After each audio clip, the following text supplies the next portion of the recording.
to another edition of Talking Old School, presented by me, your boy, DJ Sherlock Holmes, in the house.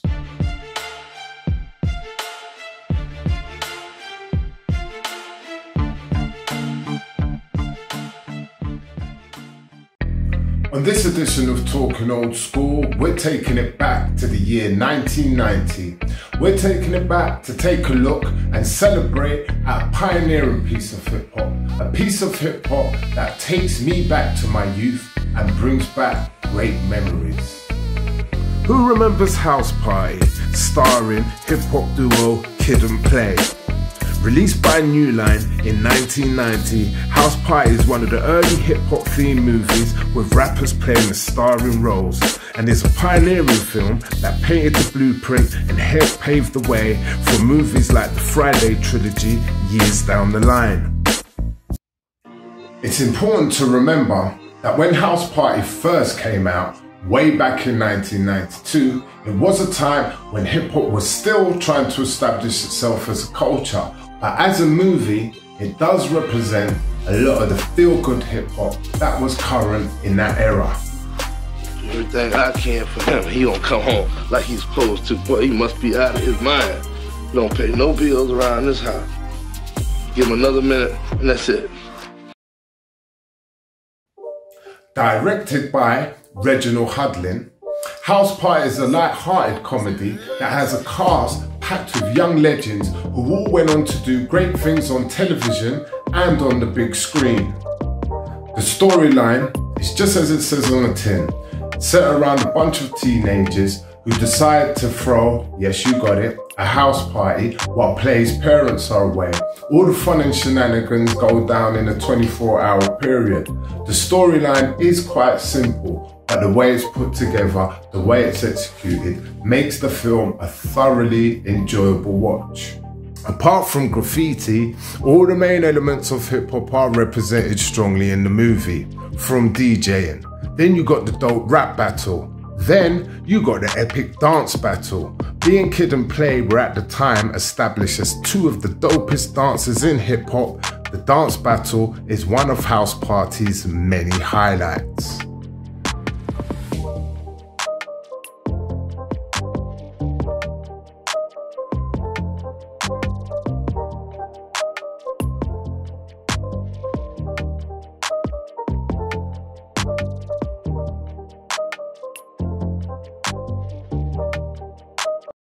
Like all good teen flicks, there's an element of romance in the storyline, with Kid and Sydney falling for each other after, let's say, an awkward start to their relationship. As well as representing 90s hip-hop culture to the maximum, House Party also finds time to tackle many social issues, such as police harassment, racism, safe sex, the one-parent family scenario, and the beauty of having great friends.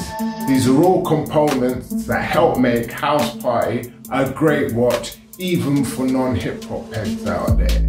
Pull out, whatever your name is. Sound like something you catch on your feet. You see my boy? Nah, I haven't seen him, sir. You sure? You ain't seen him? Why don't you go home and watch the Late Show, Pops? Why don't you just go home? Go test tube, baby.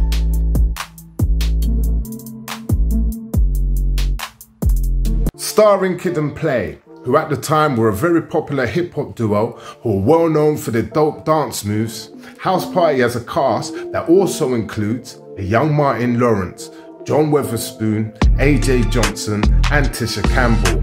It has also been revealed that DJ Dazzy Jeff and the Fresh Prince were also considered to play the lead roles. Whilst both Kid and Play both shine as the movie's stars, the supporting cast all contributed to making House Party the cult classic it is today. The girls, AJ Johnson and Tisha Campbell, were both great playing contrasting characters, but House Party would be unimaginable without the one and only Dragon Breath Bilal, played by a young Martin Lawrence, and Full Force, the legendary soul group playing bullies who are on Kids' Tail for the whole movie. Hey Zilla, you smell something, man? Definitely smell something out here. I smell pussies. Yo, man, forget this, man. Get him when he's Well, yeah. Well, I guess we would smell like pussies to a bunch of dicks. Shit. Being a movie starring rappers and also featuring a group like Full Force, it's only right for the movie to have a tight soundtrack, and House Party certainly has that, with the likes of Public Enemy, LL Cool J, Full Force, and of course Kid and Play, all featuring on the soundtrack. So, in a nutshell, House Party is a light-hearted, non-offensive, enjoyable movie which is an undoubted classic. That is a pioneering movie that was certainly a massive influence to a movie like Friday, and a thoroughly enjoyable watch that is a great movie when kicking back with your girl. On a personal note, House Party is a film that brings back great memories, set in a place and time where one would have loved to have spent their teenage years. The biggest compliment I could give to House Party is that it is just as enjoyable to me today as it was 30 years ago when I first watched it. A film that I highly recommend and a must for any film collection. Peace.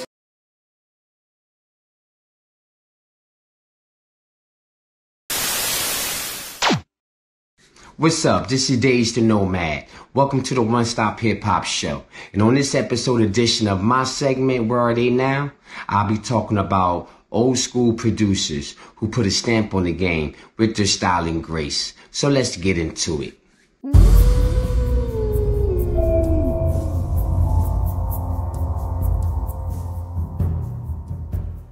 When we talk about the super producers from the golden era, there's one name that stands out, and he goes by the name of Larry Smith from Queens, New York City.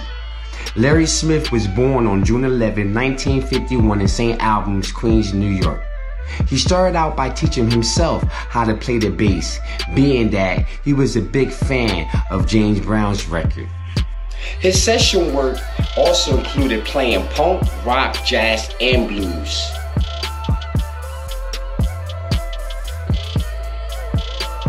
Even legendary DJ Premier put Larry Smith as one of his top 5 producers of all times.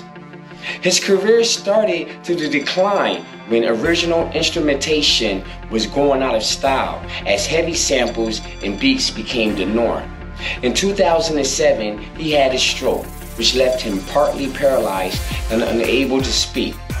He would later die in 2014 due to his overall poor health that worsened. Rest in peace, Larry Smith.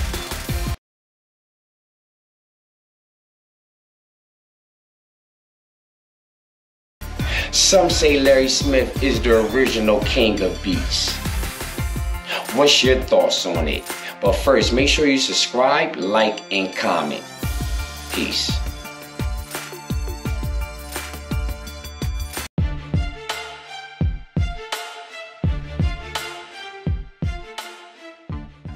MC Lyte was born, Lana Michelle Moorer, on October 11, 1970, and was raised in the East Flatbush section of Brooklyn, New York City.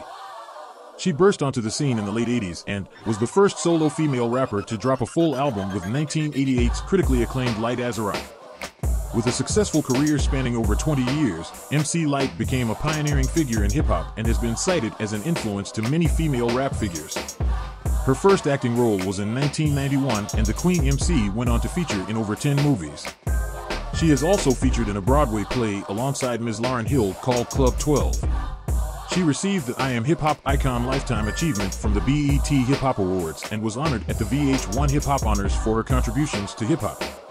One of hip hop's all-time greats, MC Lyte is not only a dope artist, but is also a pioneer and inspiration who paved the way for many to follow after her and whose contributions have been pivotal to making hip-hop music and culture the force and influence it is today.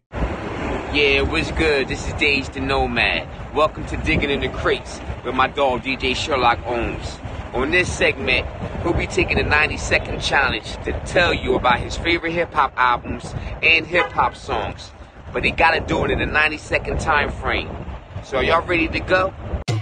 Long Live the Kane is the debut album from hip-hop legend Big Daddy Kane, released in 1998 on the legendary Cold Chillin' Records, produced by Marley Marl. On the 10-track album, Kane is doing what he does best, bragging and boasting over a series of mostly fast-tempo hip-hop tracks. On the album, Kane kicks knowledge and even has time to talk about love. The album features his dancer Scoop and Scrap Lover, and also the legend Biz Markie, who's been a major influence on Big Daddy Kane's career. The album even features several all-time great hip-hop tracks like Set It Off, Raw and Ain't No Half-Stepping. All in all, Long Live the Kane goes down as an all-time great hip-hop album, one of my favourite hip-hop albums, and was the album that turned Big Daddy Kane to my first favourite ever rapper. Peace.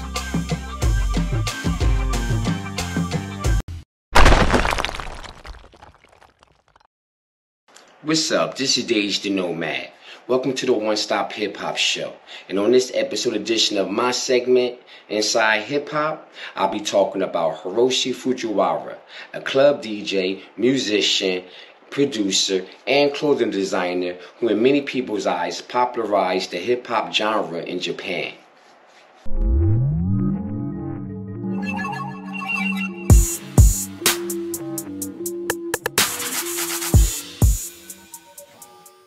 He was one of the first DJs to bring crates of old school hip hop records back to Japan from New York City in the early 80s. Also, Hiroshi Fujiwara is considered the godfather of streetwear in Japan. At the age of 18, he was a standout in the Harajuku fashion scene. The Harajuku is a fashion district in Tokyo.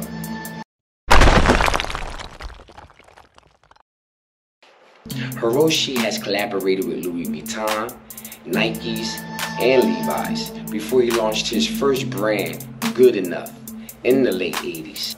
He loved punk rock growing up as a little boy and would later be introduced to hip-hop in New York City. Hiroshi Fujiwara was fascinated by hip-hop pioneers like African Islam, who was a DJ and MC for the Rocksteady crew and a prodigy of African Bambaataa.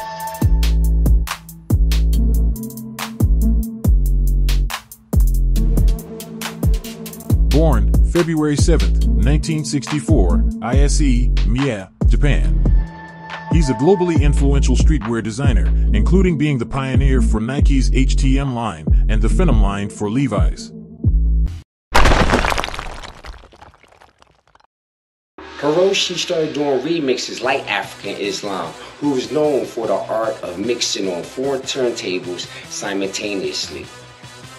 Hiroshi Fujiwara also formed a hip-hop group called Tiny Pants with Kane Takaki in 1985. They pretty much rapped and sang about their daily lives. He released his first solo album, Nothing Much Better to Do, in '94. And that was just the beginning of his solo career.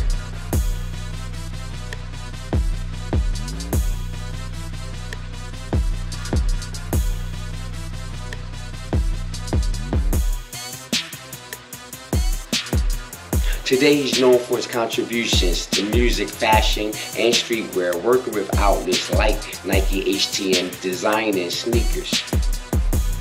Hiroshi Fujiwara is definitely in a class by himself when it comes to introducing Japan to hip-hop. So people, what's your take on it? But first, subscribe, like, and comment. Peace.